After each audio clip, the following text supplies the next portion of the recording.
Well, good. Then that's just what she assumed it was. Huh. If it's not, clear the air. You know, it sounds like she really cares and loves and misses you, and she just didn't understand what happened. I think it was probably, now that I think about it, if I'm... And she doesn't even hang I out with assume Trey it would be anymore, true. I don't think. She's like, she saw him like a couple of years ago, and that was like the last time. You know. Yeah, But I'll that's the reach out thing, to her. like, I'll reach out to her. it's so easy, like, make good friends, and it's so easy for it to, like, fall by the wayside, too. You know, it takes effort. It's like a relationship. It's like a regular relationship, every friendship, you know. But without, like, all the holds on each other. So it's like, Right. well, I'm not going to feed into something that's not going to feed back. Mm-hmm. You know, where you feel indebted when you're in a relationship. Mm-hmm. But, hey, guys. Welcome to Unmasked and Unchained. I'm Chris. I'm Kaylee. And welcome back. Today we're just talking about connection, you know, relationships, you know, neurodivergent people specifically, I can attest for. We crave for those connections because we crave to be understood, and we feel we're in a world that doesn't understand us. So it can be very challenging to find those authentic connections where we are forced to mask or isolate in order to be ourselves and feel seen. But that brings us to, like, why do we suck at it, you know? Yeah, why do we? Actually, I think I know the answer, but...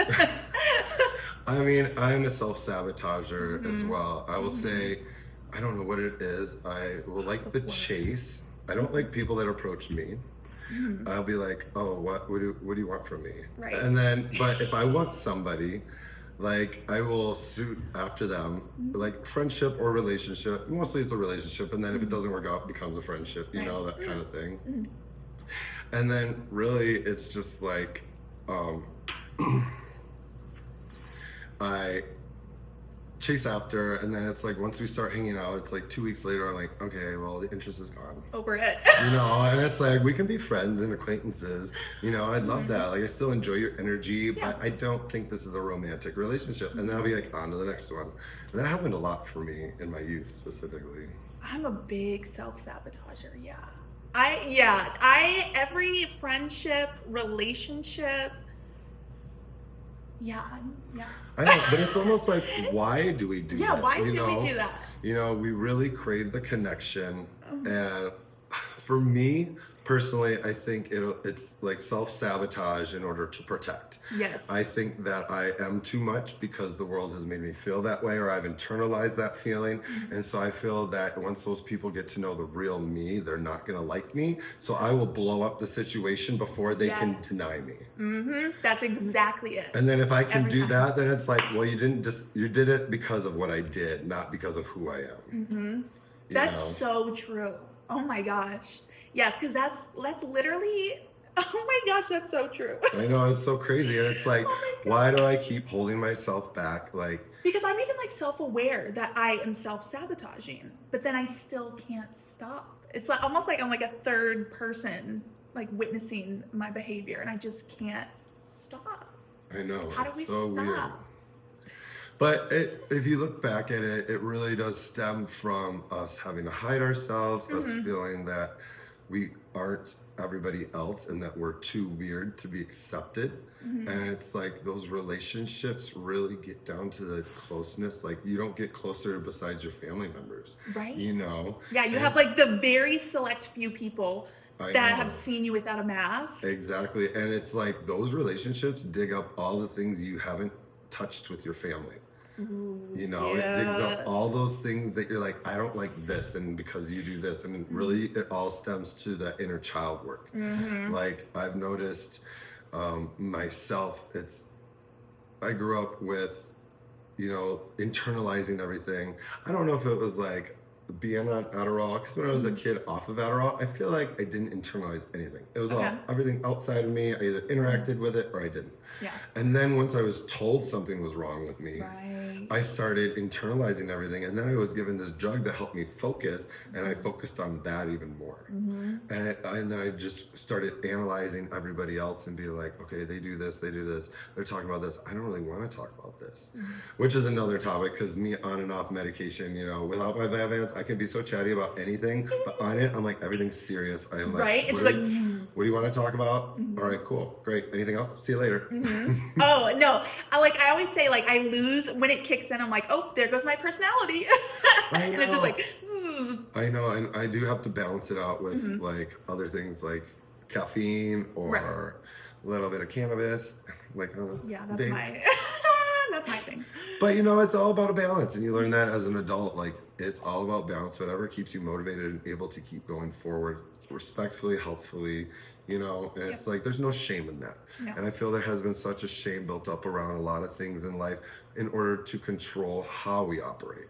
And you know, it's like, honestly, without cannabis, like weed, I never would have learned how to connect with people. Oh my gosh, same. It is night and day the difference between, and like I'll even say this as a parent, like parenting, and like as you can see, I'm not like out of my mind, but like I almost use it almost like a medication, because the alternative would be a stronger medication, which it's like, if you can use a plant, why not? Yeah, and I agree, but it's not always like a stronger medication, because I can be on my stimulant medication and it is a night and day difference in a way that I can like show up and complete a thought. Like, I want to do this, instead of just sitting there and be like, well, I can't physically Like do paralyzed. that right now, but I need to do it. I'm like, no, I can't do it. But with the Vyvanse, I'm like, okay, I'm gonna get up and do that. Yeah. It really helps that executive Like it function. gives you like a little boost. But like I said, it like stops your creativity. Like, not too much, but to a sense that it's almost harder to let your intuition flow, because you're more analyzing everything. Everything is more logic based instead of just go with the flow based. That's true. You know, I guess there is a little bit of at least this is my perspective. And I learned, I was on the medication for so long that I didn't get off it till I was like 24, 25. And that's when I first smoked weed, like well after college and stuff, because I was too afraid to. Like, I think I did once and I was like, oh, I can't do this, because I lost control. I couldn't control myself. And I didn't realize like that feeling. Okay. But after all that was behind me and I was able to lose control and let go, it really showed me a whole new way of life. It's like I could go from being so type A asshole narcissist, and I have a puff, and then it's like, Chris, well, what about the other person? Right. I could put myself in somebody else's shoes, where before I was like, I don't understand why you're upset. Like, okay, this happened, but I wouldn't act this way. Then all of a sudden it was like, oh, I feel you, I understand you. Like, that would really hurt. It was almost like I couldn't cry till I smoked weed.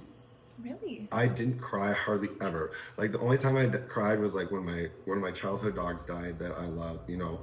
And I'd be crying. it was just like, and even when my grandparents died, I never cried. I hear that with a lot of like the male experience being neurodivergent.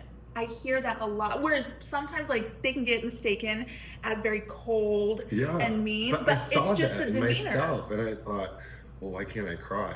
Like, why don't I cry? And I felt like, am I a computer? Right, and you almost start like, am I a psychopath? Like, Yes, what's wrong I felt with like me? I could compartmentalize my emotions like very easily. If someone upset me, I'm like, dude, gone. I'm not bothered by that. That doesn't exist anymore.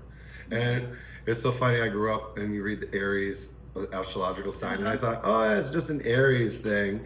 And now I've gotten older, and I do take it with a grain of salt, because it's not for nothing. I do think that it is a great insight into who we are as people and how we show up. Oh, yeah.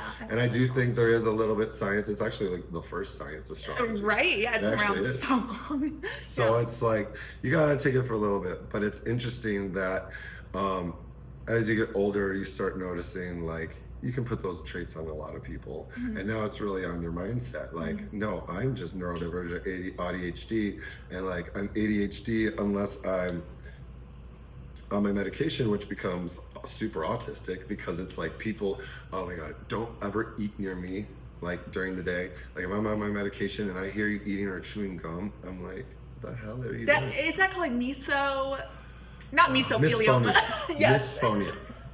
Misphonia is where you just, where like sounds just debilitate you. Like, that's all you can focus on. See, it's like, I'm the opposite. I love like ASMR. I love that stuff. That's so funny. Like, I crave that like extra stimulation like before bed. see, it's me. It's like the dripping faucet. Like, if I'm trying to concentrate and I could hear a dripping faucet. Okay, yeah, or yes. if I heard like a dog whining, in the room, Oh, you know, yes. like I couldn't concentrate because my attention's there. Like I'm worried about the dog. Like, why is it whining? Like, can I fix that?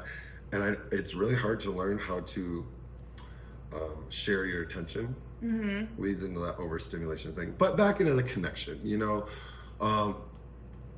what we do is like we do self-sabotage because we're afraid of being seen, but also we're not putting ourselves always in those situations around the people that we want to be seen by, you know, and that leads to the masking, and that leads to the actually more loneliness because you feel like, all right, I'm doing what everyone else does, but I don't feel the way they are expressing themselves, and I'm not making friends connecting the way they're doing it. What is wrong with me? And so you withdraw, and you're like, you know what? If I'm by myself, at least I don't feel this way.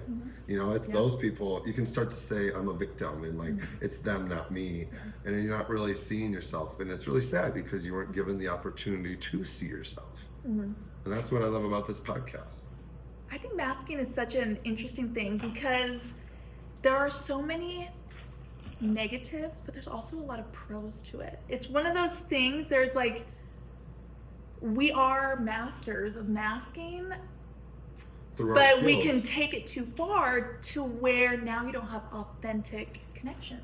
Right? Yes, but I think that's how we learn, and we overanalyze, we watch everything, and it is a positive in a way that it's a gift. It can be a gift. It's a gift and a curse. Like with great power comes great responsibility. You know, it can drive you crazy. You know, from all the things that my brain picks up, I'll be like, okay, why am I paying attention to these things?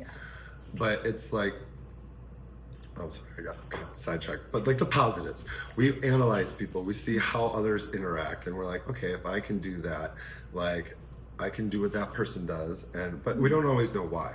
You know, there needs to be someone to teach you why, because a lot of times that leads into where we're acting. And what was the term exactly? Life is a stage, baby. That's what it feels like. What was that topic or that verbiage that it was? It was. Anyways, move past it. It was more like being liked, versus being seen. Oh yes.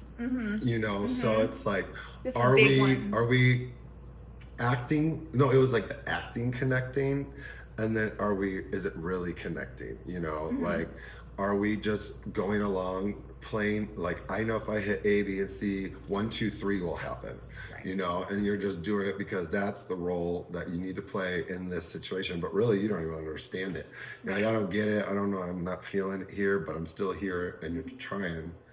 But then it's like, if you're around those real connections and you don't have to mask, you know, you don't even have to try. Right. Because people don't realize how exhausting masking can be. Like when I am around like a group of new people, when I am done with that interaction, I am so drained. And I know I'm not the only one. Like so many neurodivergents, just like, it just is so draining.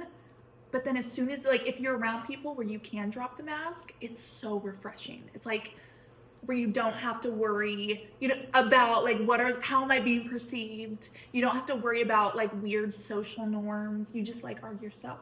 Exactly. Hey, let me check real quick. He called me. I just want to make sure it didn't kick the video off. Oh yes. It's still recording. Okay. And that's the other thing too. I was like, maybe we just do cuts and like, so we do the cuts and zooms, just so it's more entertaining. It's not just one full thing. Yeah. So I notice people do that even though they're not moving. It's like cut. Yeah. let's do that. Okay. It just makes it more entertaining. Yeah. So the positives. Were there any more positives we talked about? You know, it's like a positive and a negative to notice connection, like to notice things and to make connections and to be like, okay, this is what this person does. Then we talked about how like being liked versus being seen, you know, masking when you're trying to be liked is really creating more loneliness because you're not being authentic to yourself and these people are not going to see you. And so you're always going to hold the true self down. Right. And I really feel like I see those types of people out there. It's like a person hiding behind a mask. You can see them. And it's not just neurodivergence. This is like an everybody thing. I will say, not to attack the straight guys again, but unfortunately they're not allowed to be their authentic selves because men are held to this standard in society to provide and have this money and this wealth. And security and fortitude, and it's really drives them to push their own creatives aside because they have a role in this world. And so I meet a lot of them that are just like, they seem like little kids behind a mask, that like, I'm in this adult body that I'm doing, but I don't really want to be doing this, but I have to be doing this. Like, I don't blame them. It's just they weren't given the opportunity to be themselves and be creative because they're like, no, men don't do this. You have to do this. You have to go do this. No, you don't have time to go be a musician, or you can't dance. You know what I mean? You it's can like break out, straight men. You can free yourself. Exactly. Please do for the sake of all of us. Yes, you know please. what I mean? If your life's easier, your life's easier. All of our lives are easier. Please, straight men. And it's really because of the society. They run the role. You know, women are very lucky. They've gotten the opportunity to, you know, blend between like what's expected of them, and now they're no longer needing to be the mothers running the household. They can be a force in the working world, as well as a mother at home. You know, single mothers running the world right now. You know what I mean? Yeah. And so it's really given us, it's really shown you what you're capable of, and I want them to see what they're capable of. It's like, you can be the emotional one. You can be the creative one. You don't have to be the hard exterior man that does not feel. And it's really sad. We want you to feel. Like, dating tip for straight men, like, that is, I'm not just speaking for just me. Yeah, that's like any woman I listen to. It is not weakness, it is strength. Weakness is not admitting what is real. Yeah. The whole nonchalant craze, just like not caring, that's not cool. That's gross. Like, you know what I mean? Like, the nonchalance, what are you really trying to portray? The nonchalance, like, I don't care, I don't need to care, I don't want connection, but I really do crave connection, but it's almost like they're not allowed. They're not letting themselves. Yeah, I just don't understand it. Come on, babe. Yeah, let yourself, like, everybody here is supporting everybody in this day and age. It is safe to be you. And, you know, if people are not applauding the true you, which hopefully, as long as it stays respectful to you and everyone around you, you know what I mean? If you've got some more darker things, you know, explore those safely, you know, or with a therapist, psychiatrist even, you know, no shame, you know, just everybody deserves to get the help and understanding and be seen that they need. And that really fosters true connections. It's because like, why would you want to be around people that don't know the real you? They only know your mask, and they may like it. You may have a lot of surface level connections, but then at the end of the day, no one really knows who you are. So do they actually like you? And it's like, how can you connect with somebody authentically if you don't even know who you are? Right. Like, how do you know what you want? How do you know who you want? How do you know what you need if you can't even love yourself and see yourself completely and accept yourself? You're only accepting a mask of yourself, and you want someone to meet that mask, and then you meet that person and you're like, I don't feel fulfilled. What's going on here? It's like, because you're searching with this search criteria, but really it's this, and you just won't admit it. Right.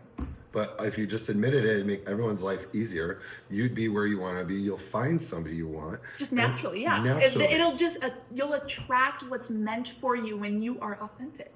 And that leads from going and pouring into things that are your authenticity. Like going out to yoga, if you're really into yoga, go out into golf if you're really into golf, you know, or it's like, try even more creative outlets. Like we really like cooking. You know, or we like caring for dogs and stuff. So that leads us to those types of events, and you find more people that are interested in those things. You know? Which I don't know if, no, this does have to deal with it. I probably like within the last 2 years had like a huge, just like life, mental, spiritual, just everything shift. And one of those things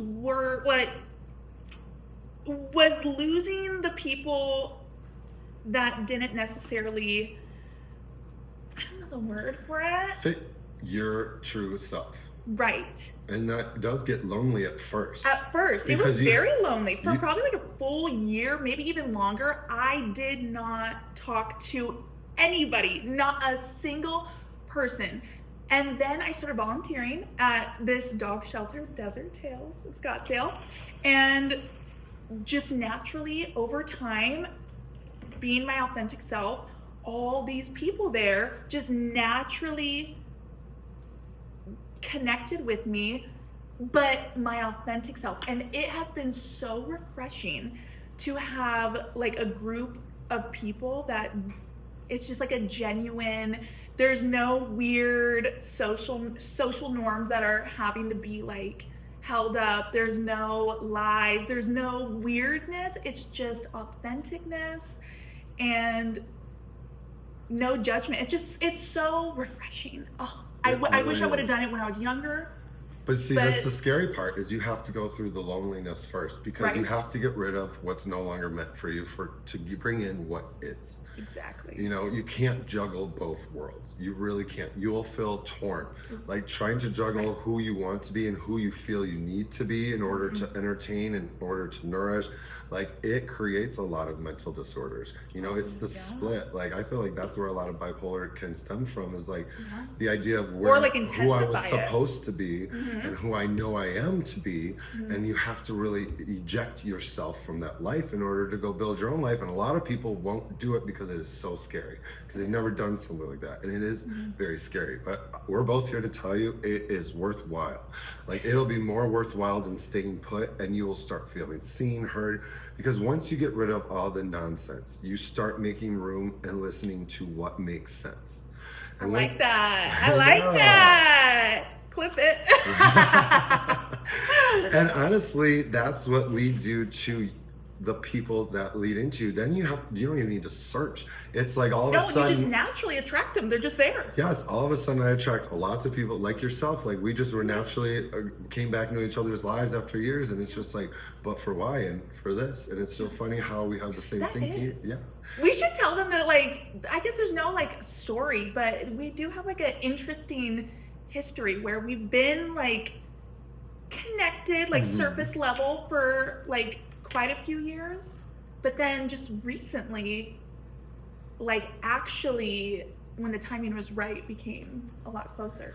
Yes, it's interesting. It's like I've noticed that in my life, learning like to notice the people that spark for you. It's like, oh, that person lit up for me, and I don't know why, but it's just like the feelings when you're like, oh, that person does not do it for me, and I don't know why. And it's like I keep that in the back of my pocket and be like, okay, it's probably just not meant for now. But maybe in the future, like our souls are meant to intertwine again, and this is our souls knowing each other. So I don't know, it's a spiritual, we want to get to it, but I've noticed those kind of sparks have led to future reunions, and that have been deeper and more embedded, and it's just really interesting to notice those things. And that's what you got to do. You got to stop overthinking, stop trying, fill you. And naturally just pay attention to who you're attracted to or who attracts themselves to you, and just stay open. That's a good one. Who attracts themselves to you? I think so many times we force connections, and that's why we mask so hard, because like we want to fit in so bad, we want to be like accepted and seen so bad. Exactly. We only know what we know. We don't know what we don't know. And you have to put yourself in the unknown to figure out what you don't know. Exactly. You know, and that's really where it comes from. If you're brave enough to step off that ledge, you'll know that there's a net underneath all that the clouds under there. And you're going to fall right into it, and you're going to fall right into where the groove you're supposed to. And it's like, lean into those. Like you can start, if you don't even know how to connect with yourself. Like connection with others starts with connection with self. Yes. If you can't even connect with who you are, you cannot connect with others. And then maybe you should quiet the people around you so you can think for yourself. And when you stop letting people in your head, like you are in your head and you can figure it out for yourself. But a lot of times we surround ourselves with people and we try to keep up with them, that we allow their ideology to dictate ours and our morals. But really it starts with, what are your values? What means most to you? Like write it down. Like what are those morals? What are those values? What do you enjoy in friends and yourself? And you're going to notice what lines up for you will align for what you're looking for. And so it starts with clarifying what you even are. Yeah, I think inner child work is big like And when that's where, figuring that out. that's the next step. You got to do that inner shadow work, inner child work. Yes, both of those. They're all the same. They're one and the same. You know, you just got to, like, all that past family trauma. Like, I've heard that, and I'm learning how to do this. So, like, you don't have to necessarily deal with your past trauma to move forward in life and to fix yourself. It's more so you learn new perspectives in new situations, and that will help you come to terms with your past trauma. Yeah. So if it's too hard for you to deal with, you know, just work on what you want to better in yourself. Say, I notice this in these people. I want to do that. How do I do that? In the day of ChatGPT and podcasts, there's plenty of information for you to inform yourself out there. You know, just be humble and ask for help. You know, you're not expected to know it. I know the force of the world says so, but no one knows what they're doing. Everyone is faking it, and then even when they make it, they're like, "Yep, I did it." Is anyone noticing? No one noticed. You know, okay. Like even this, like it's just you fake it till you make it, but at the same time, you're doing what you can with every step. So what were some things, you know, that hurt us is like, especially neurodivergence, you know, we talked about the inner child wounds, you know, it's like the past invalidations, the past not being understood. And through that, we've created these defense systems that we don't allow people in, or we create such harsh judgments for others that we really hold ourselves to because we don't even think, but we do. But we hear the judgments when you stop and like think, oh, I don't like this. Oh, look at that. Oh, look at that. When you start looking at people and having something to say, it's like projection, baby. Yeah, it's a projection. That is your that is a hook for you to grab onto and pull that string and be like, where is that coming from? Well, I was gonna say, I actually that's exactly what I try to teach my son is like if something triggers you, instead of getting upset, just immediately stop and say, why did that trigger me? So like if you see someone and for some reason the way they look just like makes you like want to make fun of them, why? Exactly. What is triggering you that makes you annoyed by what that person's wearing or something? And if you sit with yourself long enough, you can always trace it back. See, that's funny. I try to. Sometimes I have some irrational ones, but it does trace back to certain things. But I'll be like, why does that person annoy me? And sometimes it's just my neurological system is overstimulated, and it that's it. Nothing to do with them. They're just in my vicinity. It doesn't matter who it is. Anybody in my vicinity I'd feel the same way about. And it's like, okay, that's a me thing too, you know? Yeah, once you're overstimulated, that's a whole nother thing. And getting older, a lot of people don't understand overstimulation, I think, because my mother being ADHD taught that to me and what being overstimulated was. I never knew until, I mean, I've always gotten like overstimulated, but I never knew that's what it was people until don't know like to the last express few it. years. They're like, I don't know, I'm having a panic attack. Yes. They don't That's get why I would always get diagnosed with just, panic disorder. And that like now I know that it's because people were pressing on your boundaries and you're trying to mask and you don't even see people stepping on your boundaries, but you're in a tailspin because you're not happy. Right. And you're trying so hard and nothing's working. You're not feeling like you're supposed to. But that's because you're not doing what you're supposed to. Only you can tell yourself that. Deep. So then we were talking about how we sabotage closeness. You know, a lot of us are just scared kids in adult clothes when we over-explain or when we fawn or freeze. You know, that's a child that doesn't know how to discuss. You don't like confrontation. It's because you don't understand confrontation yet. It doesn't have to be a confrontation. It doesn't have to be an argument. It could be have a conversation for clarity. Yeah. You know, and I attest to this. Even in my past relationships, I will say when exes brought stuff to my attention, I innately took it defensively because I thought I'm trying so hard to be the perfect boyfriend and you are seeing things I think that shouldn't be looked at so closely. But really it's not about me. It's about what my boyfriend or my significant other at the time is asking of me. And it's not a negative of you. It's like, hey, I need this from you. Can you be the one to step up and give it to me? Because if they didn't love you, then they wouldn't ask. Exactly. They wouldn't care. And a lot of us don't even allow them to ask, and we allow it to get into fights, and we're like, I'm not going to deal with this. Like, I do so much for you. Quit Don't nagging, even come. yeah. You know, I did the ABC. Why are you talking about XYZ? It's like, because you're not listening. You're still doing what you think is right, but they're telling you what they need from you. And you can do the same. I got mad a lot because I never did the same. I'm like, I don't ask this of you. I don't question you on this. I don't ask you to change yourself, but I'm allowed to. Like, I'm not saying you need to be different for me, but you're allowed to say, I need this. These are my boundaries. This is what I need to be successful. Will you be that person to help support me in that? And that's okay. It's okay to set It's boundaries. part of a relationship. But a lot of it is, we feel that we need to be independently strong, especially for men at least, you know, that we can't be the weak ones and we can't show vulnerability.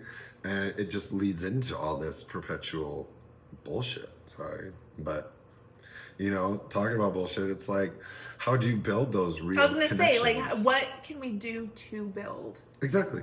Real So there's lots of things we can do. And obviously there's like I said, you just observe them. You're like, okay, this person asked this person about their day. That shows that you're interested in this person. And when somebody asks you about yourself, you're like, oh, they care to know more about me. They do care about me. You know, Making people feel seen. make people That feel is my seen. favorite thing. They're not here to make you all. You're not here for everyone to validate you. You have to validate other people and give them the option to validate you. You know, you should always validate yourself, but you know, go outside and validate people if you feel the need to. I mean, I was looking at this, I was reading this thing about children, and actually it was my friend last night, we were talking at this wedding. She's about to have a child, and how you shouldn't validate your children.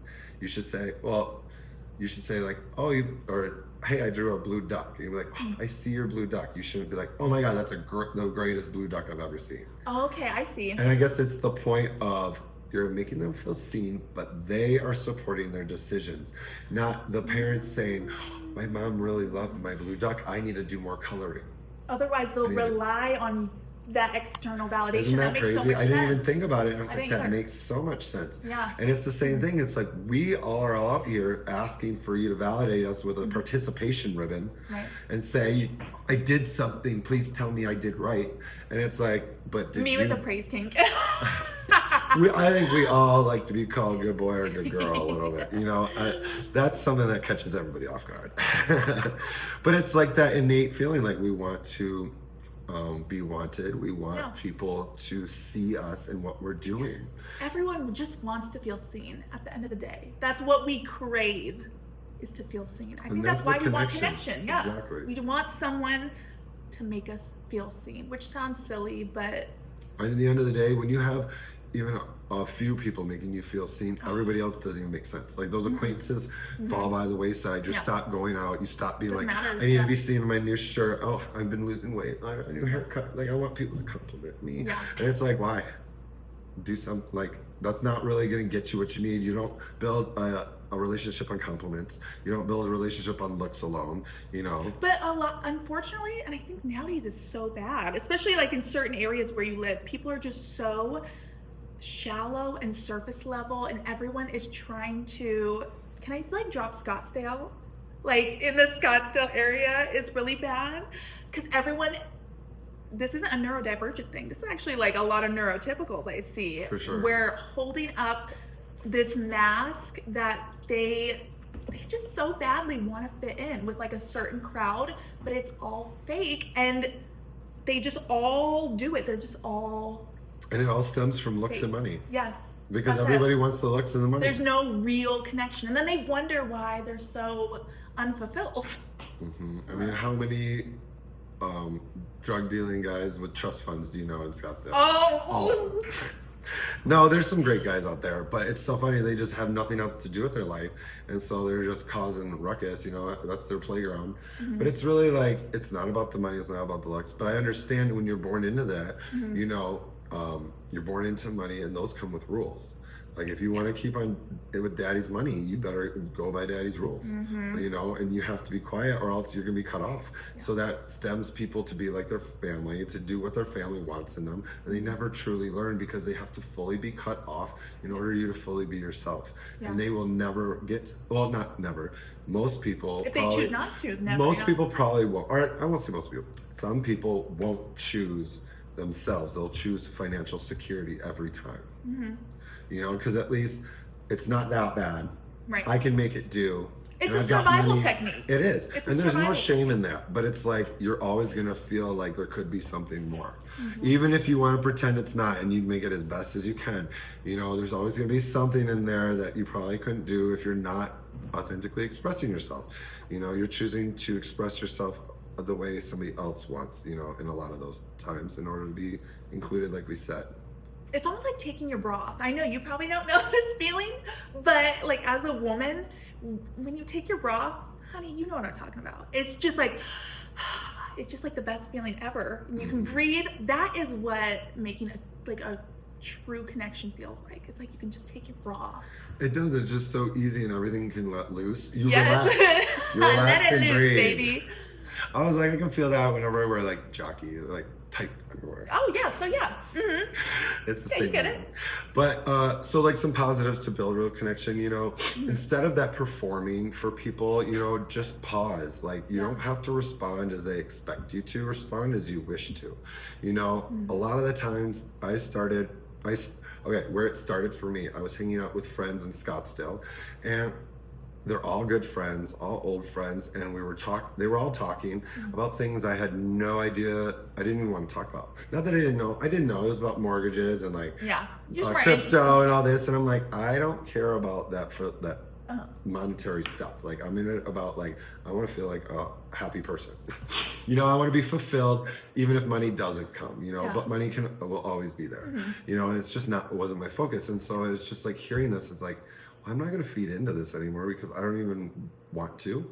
Right. And so you start hearing it, it's like, well, these people aren't supporting my ideology in which I'm growing into anymore. And it's okay to say. Yeah, that's okay. And I didn't cut those out for good, but I did exit the group chat kind of thing and be like, you know, I don't enjoy the negativity and stuff you guys are talking about. And it wasn't nothing about them personally. It's just like, you guys want to shit talk and stuff. I want to think positively about things. I want to start looking at a positive mindset. I want to train my brain to think positively. I don't want to keep thinking like, oh, this is going to happen, this is going to, or fuck this shit, that person, or whatever, you know what I mean? I want to be positive, I want to think positive, I want to breathe life into things, you know, and it has changed my life, like, in just being happier. Like, I used to, you know, when you shit on things, you become shit, like, literally, like, it's like, but if you breathe life into things, you are a creator of life. You really become that energy. I think it's like source. that karmic energy. It is, it really is. Breathe life into people, you breathe life into yourself. You take life out of people, you take it out of yourself. That's a good one. Clip it. And instead of acting, you know, pause, think, how do I want to respond to this? Or hopefully that leads into like, maybe these aren't the people I wish to be around as much anymore. And that leads you to start focusing on what you do want to talk about, and you go feed those creativities and those sources, you know? And that also leads into like boundaries. Naming your needs. Closed mouths don't get fed. So you need to be able to say what you need. How else are people going to know? No one can read your mind. I hate in relationships and friendships where people are like, well, you didn't do this. I was like, well, I didn't know I needed to. Did you say anything? No. Can I read your mind? No. Did this ever happen before? No. Neurotypicals? Can I do a little neurotypical slander right now? Because they are the worst with that. With not being upfront and just, we are left guessing. Yeah, whereas like I love when people are just straight up, even if it's something I don't want to hear, like, please tell me. So I can adjust accordingly instead of festering it on it all day. I hate weirdness, yes. And it was nothing. And like, but yeah, the same as they hate from us, our boldness. Like, exactly, they get offended. I'm like, what do you want me to lie? I like you, and I'm telling you this for your own good. Like, you know what I mean? Like, your other friends are shitty for not telling you how it is. You know, they're letting you go out with egg on your face. You know, I'm always telling you got egg on your face. Yes, my ex would always like say that to me. He's like, you don't have to be like that like up front or like forward. I'm like, oh, you want me to lie? Like, okay. I know, and that's where they tell us. I'll like, tell you next time. Where they tell us like we're too much, and it's like, no, you're too little. Sorry, you're not enough. Sorry. Exactly. And that's what we have to think. It's like, no, we are the energy source. We are that creator. And anybody can be that, but it's like we already are in the mindset that we don't belong and we're trying to mask. And so I think it's easier for us to drop the mask because it's all a forced play anyways. And a lot of us So have. I will say it is so hard for me to drop it. Unless I am like fully comfortable. Like I have to be so fully trusting and comfortable around you to fully drop the mask. I feel that. Fully. And we always keep a mask up in some regard. Right. Because different levels for different people. You know, you can't just, and it's not fair for us to dump our stuff on everybody that's surrounding us. Like, you can't be toxic and bleed on people. Like, you have to be, that's what this is about too. It's like, everybody has their own responsibility to take care of their own needs. Relationships are not therapists. They are not there for us to dump on. They're not there to take care of us whenever we need them. Like, that's part of it. You know, it's a perk, but we need to take care of ourselves. We are our own saviors. And if we stop expecting our connections to save us or complete us, you'll find a lot better of connections because you complete you. Don't be codependent. Yeah, you complete you. You're interdependent. You complete yourself, and these people complement you. Yes. And you complement them. And what it is we all bring something to the table and we shed light on things. And it's like, oh, thank you for that perspective. Oh, thank you for that. And it's like you feed into each other. Exactly. Yes. And that's what we need to surround ourselves by. And if we're surrounded by ourselves by people that are too small, that are only worried about the monetary physicality things. I mean, if that's what you're into, go for it. But I guarantee you at the top, you'll be lonely if you don't figure out the stuff we're talking about, because you still won't learn how to make friends, and the only people that are going to be your friends are going to be money based. And how will you ever tell the difference when you got all that money? Look at the richest men in the world right now. Dude. And look at their friends. Dude. Or lack of, I should say. I read this article about the guy who invented Minecraft and how he made, no, don't quote me on this, but billions. He took home like 10 billion or something, a lot of money that he is like forever can do whatever he wants. And he like threw this big party and all these people on it. He's the most unhappy he's ever been in his entire life. I don't know where he made of it now, but I just read the full part. I mean, I don't think it talked about it, but it's just the point that, you know, money will never bring you happiness. You have to bring understanding and understand connections. Connections equal happiness. I definitely, it's funny that we are like bringing this up now, because the last like 2 years is when I had the whole life change, but the last year is when I started working on like authentic connections and keeping like letting people see the real me. That way I can attract people that like the real me. And part of that was, like a little backstory, and I'm not gonna shit on anyone, but so I have been married in the past, and my ex-husband was like very like from Scottsdale, like everything was very Scottsdale, all the friends, and my life just became like, if you live in Arizona, you'll know what I mean when I say very Scottsdale, like just very fake, materialistic. Everything is about looks and money and just almost like a competition. Going out and bottle service and the same thing, same people, same. It's literally, it's hell for me. Whereas like I would see these other people and they genuinely enjoyed that lifestyle, and I'd be like, I just don't get it. But then I realized it's because this isn't me. I'm masking this, like maybe them too, they're masking, or like that is them. But for me, honey, this is not me, which is okay. And that's why I started volunteering. I started pulling myself back and letting myself regrow the right way, the way that I wanted to grow.